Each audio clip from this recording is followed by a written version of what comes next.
আসসালামু আলাইকুম এভরিওয়ান। আশা করি সকলে ভালো আছেন। আজকে আপনাদের জন্য খুব মজার একটা রেসিপি নিয়ে এসেছি, সেটা হচ্ছে ট্যাংরা মাছ দিয়ে পুঁই শাকের ঝোল। এই জন্য আমি বাজার থেকে পুঁই শাক নিয়ে যাচ্ছি। এই চাচা আমাদের বাসার সামনে প্রতিদিন আসে এবং টাটকা শাক আমি নিয়ে তারপরে রান্না করি। তো এখান থেকে ফ্রেশ পুঁই শাক নিয়ে যাচ্ছি বাসায় গিয়ে। এবার কেটে কুটে সব কিছু পরিষ্কার করে নিচ্ছি। 2টা আলু দেব। শাকের মধ্যে একটু আলু দিলে ভালোই লাগে। মাছগুলো ধুয়ে নিচ্ছি, ট্যাংরা মাছগুলো ভালোভাবে পরিষ্কার করে ধুয়ে নিয়েছিলাম। আলু এবং পেঁয়াজ এখানে কেটে নিচ্ছি ভালোভাবে। কাঁচামরিচ কাটলাম। এবার এই ময়লাগুলো পরিষ্কার করে নিচ্ছি। এবার হাতটা ভালোভাবে ধুয়ে এবার আমি শাকগুলো ধুয়ে নিব। শাকটা আমি আগে থেকে ধুয়ে রেখেছিলাম, তারপরে আবার একটু ধুলাম ভালোভাবে, শাকে বালি যাতে না থাকে। এরপরে রান্নায় চলে যাব। কড়াইতে তেল দিয়ে তাতে পেঁয়াজ কাঁচামরিচ দিয়ে একটু ভাজবো।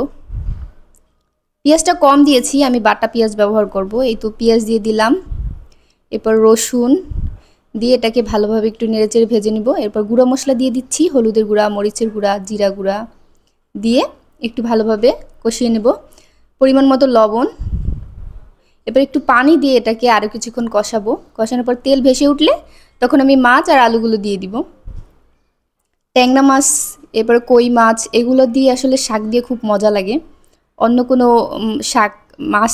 শাক দিয়ে যতটা না ভালো লাগে, ছোটো মাছ দিয়ে বেশি মজা লাগে। তার জন্য এটা দিয়ে শাকটা রান্না করলাম। একটু ভালোভাবে কষিয়ে নিব যাতে মশলাটা মাছের মধ্যে যায়। তারপরে শাকটা দিয়ে শাকটা একটু কিছুক্ষণ ঢাকা দিয়ে ঢেকে তারপরে একটু কমিয়ে নেব শাকটা। এই তো আমার শাকটা কিছুটা কমে গেছে। এখন নেড়ে চিড়ে এটাকে আমি পানি দিয়ে দিব। পানি দিয়ে এটা ঢাকা দিয়ে ঢেকে আবার রান্না করব। এই তো ঝোলটা একটু ঘন হয়ে আসলে তখন আমি নামিয়ে নিব। এই তো আমার রান্না কমপ্লিট। সো বন্ধুরা, কেমন হয়েছে তরকারিটা অবশ্যই আমাকে কমেন্টে জানাবেন।